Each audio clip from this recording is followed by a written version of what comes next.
PTI बनी और उसके बाद गवर्नमेंट जब इनकी बन गई इलेक्शन जीतने के बाद, तो वो ये समझा जा रहा था कि ये कोई ट्रेंड सेटर पार्टी होगी। खैर वो वक्त के साथ हमने देखा कि वो इमरान खान साहब भी रवायती प्राइम मिनिस्टर्स की तरह हो गए, जो कि उनसे तवक्को नहीं थी।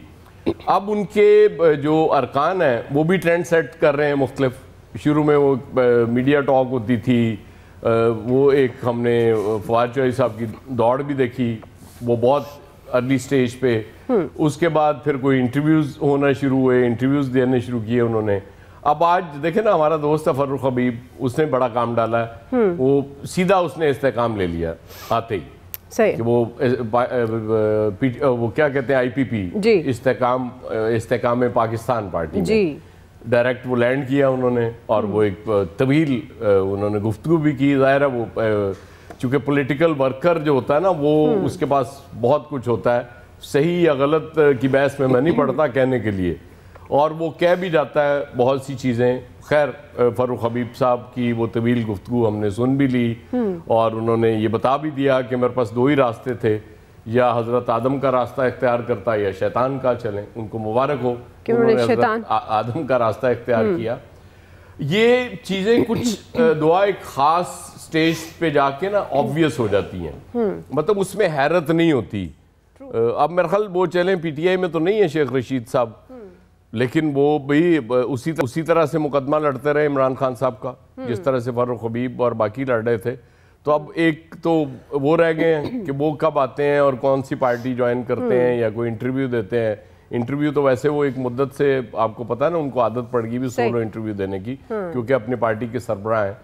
लेकिन स्टिल जो आपका सवाल का आखिरी हिस्सा था, मुश्किलात तो बहुत हैं, बेइंतहा हैं, लेकिन मुझे नहीं लगता आज भी कि टूट पाया हो।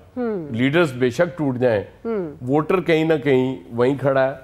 और सबसे बड़ा मसला ये होगा, ज़ाहिर है PMLN की सारी अब उम्मीदें, क्योंकि वो नई उम्मीद के साथ तशरीफ़ ला रहे हैं कायद, तो यकीन तो यहाँ उसका तसव्वुर ही कोई नहीं, या वो कोई एक्शन का तसव्वुर नहीं है। तो उम्मीद पे ये कौम जिंदा है आज तक। तो एक नई उम्मीद के साथ जिंदा हो जाएगी, इससे ज़्यादा तो कुछ नहीं होने। सही है आमिर साहब, ये बात तो दुरुस्त है, उम्मीद पर ये कौम जिंदा है।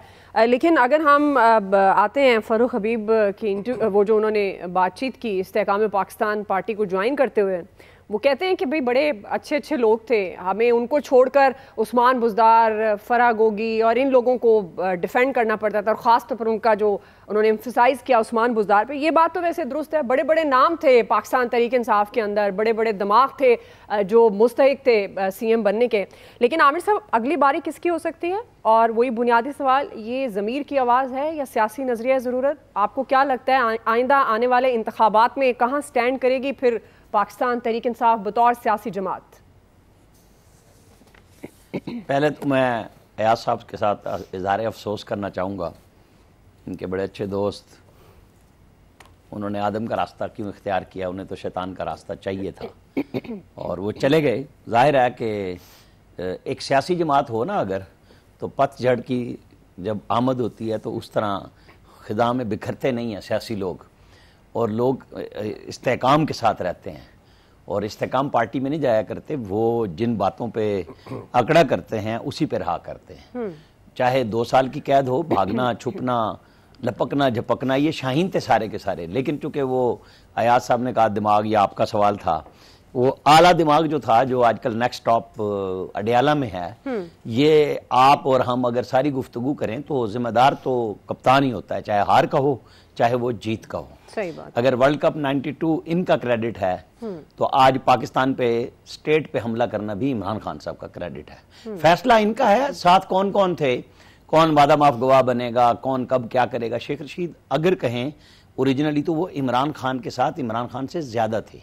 वो कहते थे गिराओ झलाओ फलां कर दो, ढिमकां कर दो। आपको पता है वो कहते थे जाती उमरा को आग लगा दो। इमरान खान को गिरफ्तार किया तो मैं पता नहीं क्या कर दूंगा, और उन्होंने वाकई कर दिखाया। उस दिन के बाद से गायब है, मुसलसल गायब है।